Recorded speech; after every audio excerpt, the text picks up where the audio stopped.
So good morning guys और आपके crack exam channel में आप सभी का स्वागत है। तो आज के इस वीडियो में 13 जुलाई के इंपॉर्टेंट करंट अफेयर्स को हम लोग कवर करेंगे। तो हमारा पहला प्रश्न क्या है कि हाल ही में अमेरिकी नौसेना में शामिल होने वाली पहली अश्वेत महिला पायलट कौन बन गई हैं?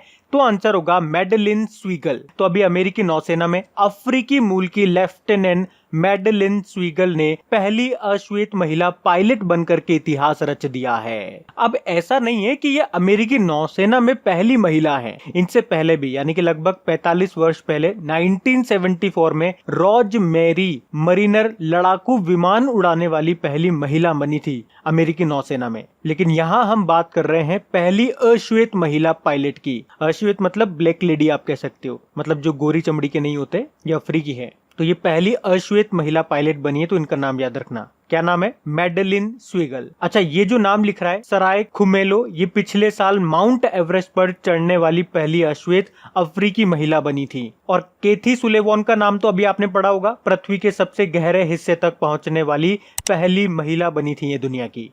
और मैरी डब्ल्यू जैक्सन, अभी आपने पढ़ा होगा, नासा ने अपने वॉशिंगटन डीसी में जो इसका मुख्यालय है, हेडक्वार्टर है, उसका नाम इन्हीं के नाम पे रखने की घोषणा की है। ये नासा की पहली अफ्रीकी अमेरिकी महिला इंजीनियर थी, तो इनका नाम भी ध्यान रखना। बढ़ते हैं आगे।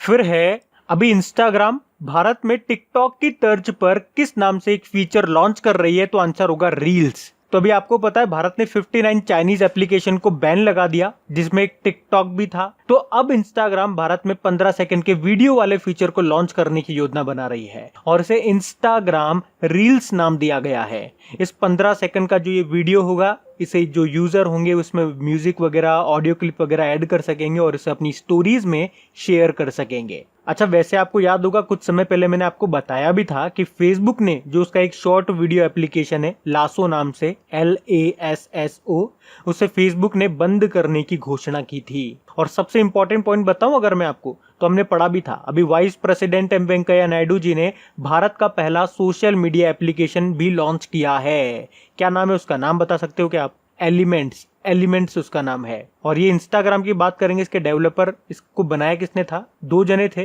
केविन सिस्ट्रॉम और माइक क्रेगर। बढ़ते हैं आगे। फिर है हाल ही में भारतीय नौसेना का कौन सा ऑपरेशन पूरा हो गया है? तो आंसर होगा समुद्र सेतु।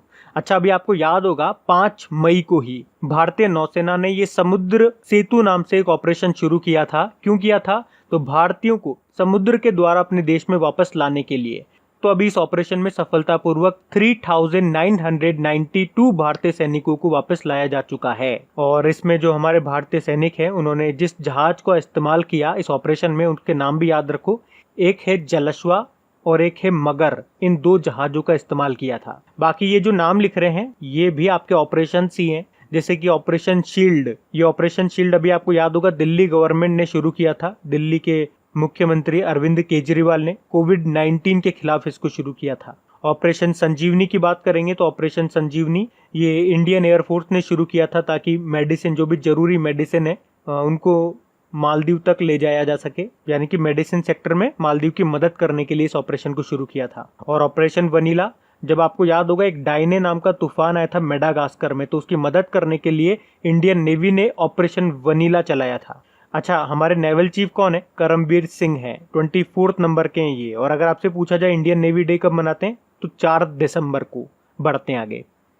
और गाइज, अगर वीडियो आपको अच्छा लग रहा है तो प्लीज इसे लाइक करते हुए चलना। देखिए आप लोगों ने अभी लाइक किया है या नहीं किया है। नहीं किया है तो अभी इसको लाइक कर दीजिए, लास्ट तक आप लोग भूल जाओगे मैं कह रहा हूँ। और हाँ, इसे शेयर भी जरूर कर देना अपने दोस्तों के साथ में। और अगर आप में से कोई स्टूडेंट इस चैनल को फर्स्ट टाइम देख रहा है तो आप इस चैनल को सब्सक्राइब कर सकते हैं। सब्सक्राइब करने के बाद में पास में बेल आइकन को जरूर प्रेस कीजिएगा, ताकि आगे के आपको नोटिफिकेशन मिलते रहें, ताकि आपसे कोई भी वीडियो मिस न हो। बेल आइकन को प्रेस करना जरूरी है। चलिए बढ़ते हैं आगे। फिर है हाल ही में किस भारतीय ने 30 सेकंड में एक पेड़ से 101 छलांग लगा करके गिनीज बुक में अपना नाम दर्ज कराया है?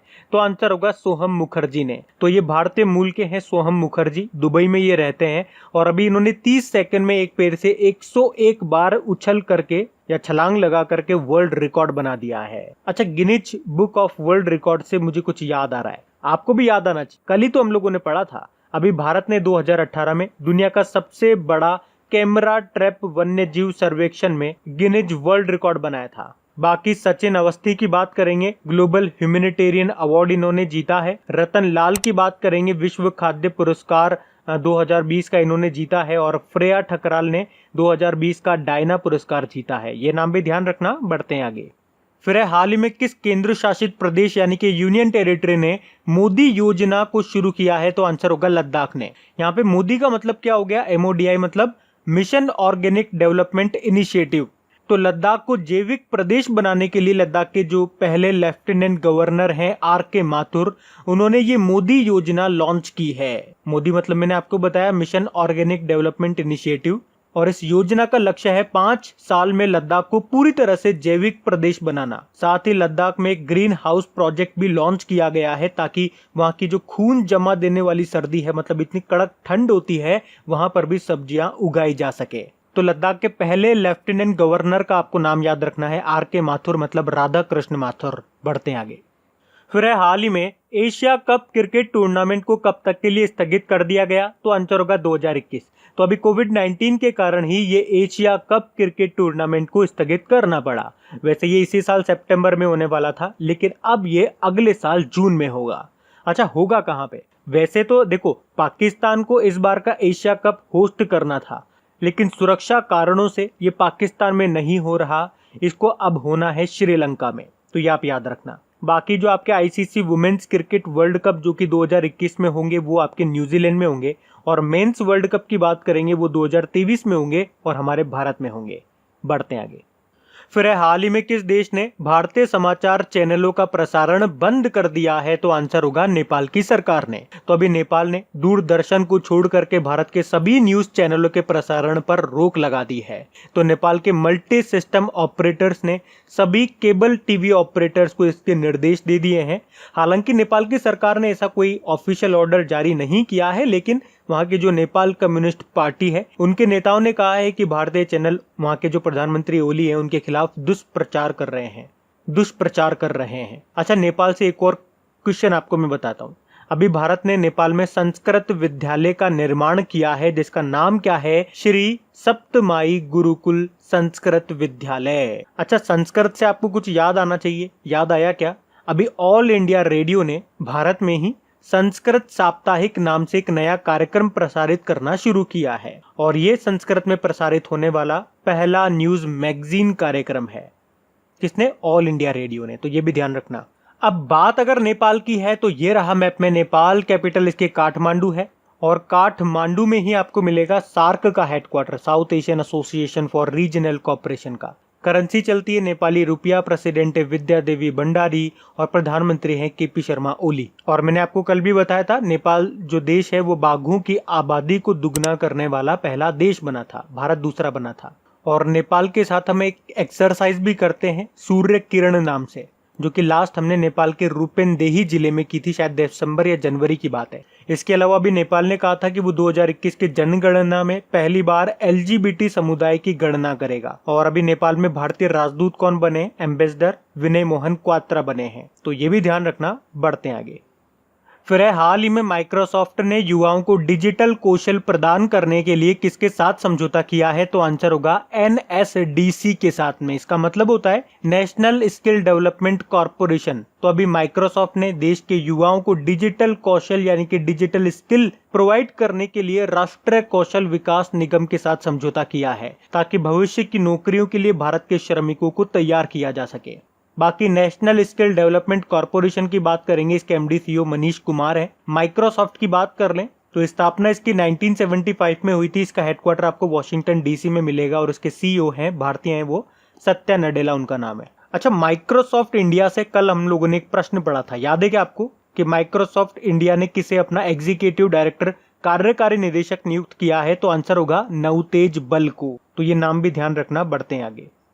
फिर हाल ही में किसने CBDT के साथ डेटा साझा करने के लिए समझौता किया है? तो आंसर होगा सेबी। तो अभी सेबी ने CBDT के साथ जो भी डेटा, जो भी सूचनाएं हैं, उसका आपस में आदान प्रदान करने के लिए आपस में समझौता कर लिया है। सेबी मतलब होता है security and exchange board of India, Mumbai में हेडक्वार्टर मिलेगा। इसके अध्यक्ष का नाम है अजय त्यागी। अच्छा, अभी आपको याद होगा सेबी ने एक मोबाइल एप्लीकेशन भी लॉन्च किया था, किस नाम से? सेबी स्कोर्स के नाम से। और CBDT मतलब होता है central board of direct tax, इसके चेयरमैन है पीसी मोदी। और अभी सीबीडीटी से भी आपको याद होगा इसने एक प्लेटफॉर्म बनाया था जिसका नाम है तुरंत कस्टम्स, जिसे बेंगलुरु और चेन्नई में लॉन्च किया गया था। इससे हमारी टैक्स के प्रोसीजर को काफी आसान बनाया गया है। अच्छा, ये तो हो गया सीबीडीटी। एक सीबीआईसी भी होता है, central board of indirect tax and customs. उसके अध्यक्ष कौन है? उसके अध्यक्ष हैं एम अजीत कुमार। बढ़ते हैं आगे। आपको बताना है कि बीसीसीआई के सीईओ कौन थे जिनका इस्तीफा अभी स्वीकार कर लिया गया, मंजूर कर लिया गया। तो आंसर होगा राहुल जौहरी। एक्चुअली में इसी साल के स्टार्टिंग में जनवरी या फरवरी में इन्होंने इस्तीफा दे दिया था, लेकिन बीसीसीआई ने अभी तक इनका इस्तीफा स्वीकार नहीं किया था, मंजूर नहीं किया था, लेकिन अब ये इस्तीफा मंजूर कर लिया गया है। बीसीसीआई की बात करेंगे। बीसीसीआई की स्थापना 1928 में हुई थी। मुंबई वानखेड़े स्टेडियम में इसका हेडक्वार्टर मिलेगा आपको। और इसके जो अध्यक्ष बने 39th नंबर के हैं, कौन? सौरव गांगुली। और इनकी ऑटोबायोग्राफी का नाम क्या है? A century is not enough. वैसे बीसीसीआई के जो सचिव है उनका नाम है जय शाह। अच्छा, अभी बीसीसीआई से और क्या प्रश्न याद आता है? अभी बीसीसीआई के लोकपाल का कार्यकाल 1 साल के लिए बढ़ा दिया गया। क्या नाम है उनका? डीके जैन नाम है। बाकी शशांक मनोहर अभी आईसीसी के चेयरमैन थे ये, लेकिन इन्होंने भी अपने पद से इस्तीफा दे दिया। राहुल द्रविड़ से आपको याद होगा, अभी आपको याद होगा विजडन इंडिया ने एक पोल कंडक्ट करवाया था, उसमें राहुल द्रविड़ 50 सालों में बेहतर टेस्ट बल्लेबाज बने हैं। और राहुल द्रविड़ को पिछले साल नेशनल क्रिकेट अकेडमी का प्रमुख बनाया गया था, ये भी ध्यान रखना। बढ़ते आगे। फिर है, हाल ही में रक्षा मंत्री राजनाथ सिंह जी ने जम्मू कश्मीर में कितने नए पुलों का उद्घाटन किया? तो आंसर होगा 6 का। तो इन 6 में से 4 तो अखनूर सेक्टर में है और बाकी के 2 जम्मू सेक्टर में है। और इन पुलों को किसने बनाया है? बॉर्डर रोड ऑर्गेनाइजेशन ने बनाया है। तो बॉर्डर रोड ऑर्गेनाइजेशन की स्थापना 1960 में हुई थी और इसके डायरेक्टर जनरल हैं हरपाल सिंह। और इन्होंने कहा है कि हमें टोटल 17 पुल बनाने हैं, जिसमें से 6 बन के तैयार हो गए, बाकी के भी जल्दी बन जाएंगे। अब जम्मू कश्मीर की बात करें तो सबसे इंपॉर्टेंट पॉइंट पहले आप याद रखो, इसके जो पहले लेफ्टिनेंट गवर्नर है उनका नाम क्या है? गिरीश चंद्र मुर्मू है। और इनके साथ हमेशा एक और नाम मैं आपको बताता हूँ, गिरीश चंद्र चतुर्वेदी का नेशनल स्टॉक एक्सचेंज के अध्यक्ष बने हैं ये। तो दोनों के नाम मिलते जुलते हैं, लेकिन ध्यान रखना है आप। और जम्मू कश्मीर में जो चेनानी नाशेरी सुरंग है, ये भारत की सबसे लंबी रोड सुरंग भी है, 9.2 किलोमीटर लंबाई है। और अभी ये न्यूज में क्यों रही थी? क्योंकि इसका नाम डॉक्टर श्यामा प्रसाद मुखर्जी के नाम पे रखा गया। बाकी जम्मू कश्मीर में जो सिटी चौक है उसका नाम बदलकर भारत माता चौक कर दिया और सर्कुलर रोड चौक का नाम बदल करके अटल चौक कर दिया गया। उसके अलावा याद रखो, जम्मू कश्मीर हाईकोर्ट की पहली महिला चीफ जस्टिस का नाम क्या है? गीता मित्तल है। और अभी जम्मू कश्मीर हाईकोर्ट में पहली बार किसी न्यायाधीश ने भारत के संविधान की शपथ लेकर के कार्यभार संभाला था। क्या नाम है उनका? उनका नाम है रजनीश ओसवाल। अभी जम्मू कश्मीर में कोविड-19 के कारण खीर भवानी मेले को स्थगित कर दिया गया था। और देखो, यहाँ से एक नेशनल पार्क मैं आपको बताता हूँ, वो बहुत इंपॉर्टेंट है, हेमिस नेशनल पार्क। ये एक्चुअली पहले तो जम्मू कश्मीर में आता था, लेकिन जब से जम्मू कश्मीर और लद्दाख अलग अलग यूनियन टेरिटरी बने हैं तो अब ये आपको मिलेगा लद्दाख में, तो ये आप ध्यान रखना। उसके अलावा दाचिंगम नेशनल पार्क आपको यहाँ पे मिलेगा, किश्तवाड़ नेशनल पार्क मिलेगा और doctor Salim Ali national park आपको मिलेगा। वैसे doctor Salim Ali bird sanctuary भी है, वो आपको गोवा में मिलेगी। अच्छा, अभी जम्मू कश्मीर ने अपने कृषि उत्पादन विभाग का नाम बदल करके कृषि उत्पादन एवं किसान कल्याण विभाग कर लिया है। वैसे अगर जम्मू कश्मीर में पुलों की बात करते हैं तो आपको याद होगा, जो हमारे डोनर मंत्री हैं, development of north east region मंत्री जितेंद्र सिंह, उन्होंने जम्मू कश्मीर के उधमपुर और डोडा जिले में देविका और पुनेजा पुल का उद्घाटन किया था, ये आपको याद होगा। बढ़ते हैं आगे। फिर आपसे पूछा जा रहा है कि अमेरिका औपचारिक रूप से यानी कि ऑफिशियली डब्ल्यूएचओ से किस तारीख से अलग हो जाएगा? तो आंसर होगा 6 जुलाई 2021। वैसे तो आपको पता ही है कि जो यूएसए है वो डब्ल्यूएचओ से अलग हो रहा है, लेकिन ये ऑफिशियली किस तारीख से अलग हो जाएगा? तो 6 जुलाई 2021 से अलग हो जाएगा। बाकी डब्ल्यूएचओ की बात करेंगे। देखो, डब्ल्यूएचओ की स्थापना कब हुई थी? 7 अप्रैल 1948 को। और यहीं से आपका एक प्रश्न भी तैयार हो जाता है, वर्ल्ड हेल्थ डे कब मनाते हैं? तो 7 अप्रैल को ही मनाते हैं। हेडक्वार्टर मिलेगा जेनेवा स्विट्जरलैंड में। इसके डायरेक्टर जनरल है टेड्रोस अधानोम। और ये कहां से? ये इथोपिया से है। इथोपिया, जिसकी कैपिटल आपको मिलेगी अदिस अबाबा में। अच्छा, इथोपिया के प्रधानमंत्री का नाम क्या है? अबी अहमद अली। कुछ याद आया? पिछले साल का नोबेल पीस पुरस्कार मिला था इनको 2019 का। और इथोपिया की पहली महिला राष्ट्रपति का नाम बता दो, तो उनका नाम है सोहेल वर्क जेवड़े। तो ये आपको याद होना चाहिए। अच्छा, डब्ल्यूएचओ वैसे एक और डे मनाता है जिसे कहते हैं वर्ल्ड नो टोबैको डे, जो 31 मई को हम लोगों ने मनाया। तो अगर आपसे पूछा जाए कि वर्ल्ड डे अवार्ड किसे मिला, तो फिर आंसर होगा भारत के ही एक एनजीओ है सीड्स, उनको। इसके अलावा भी आपको बता दूं कि WHO ने 2020 को डिक्लेयर किया है year of nurses and midwives के रूप में, तो ये भी ध्यान रखना। तो अब बात करेंगे कल की वीडियो में पूछे गए प्रश्न के उत्तर की। तो कल के वीडियो में आपसे पूछा गया था कि किस देश की सेना ने 2020 के लिए UNIFIL पर्यावरण पुरस्कार जीता है, तो आंसर होगा भारत की सेना ने। आप सभी ने प्रश्न का बिल्कुल सही उत्तर दिया है। और गाइस, वीडियो अगर आपको पसंद आया है तो प्लीज़ इसे बिना लाइक करिए मत जाइएगा, इसे लाइक ज़रूर कीजिएगा और हो सके तो अपने दोस्तों के साथ में शेयर भी कर देना। तो गाइस, इन सभी क्वेश्चंस का क्विज बना करके मैंने एप्लीकेशन पे अपलोड कर दिया है, तो अगर आपने वीडियो बिल्कुल ध्यान से देख लिया है तो वहां जाइए और इन सभी क्वेश्चंस का आप प्रैक्टिस लगा लीजिए, ताकि ये सारे क्वेश्चंस आपको अच्छी तरीके से याद हो जाए। और जो नए स्टूडेंट इसे पहली बार देख रहे हैं, आपको बता दूं कि क्विज में अब रैंकिंग फीचर भी ऐड हो चुका है। तो अगर आप कम समय में ज्यादा से ज्यादा क्वेश्चन राइट करते हो तो आपका नाम आपके फोटो के साथ टॉप 10 स्टूडेंट्स में आपको दिखाई देगा। आपको ही नहीं, जितने भी लोग क्विज लगाएंगे उन सबको दिखाई देगा कुछ इस तरीके से, ताकि आपको भी एक अंदर से मोटिवेशन मिल सके कि आपको भी यहां तक पहुंचना है, ताकि सब लोग आपको टॉप 10 में देख सकें।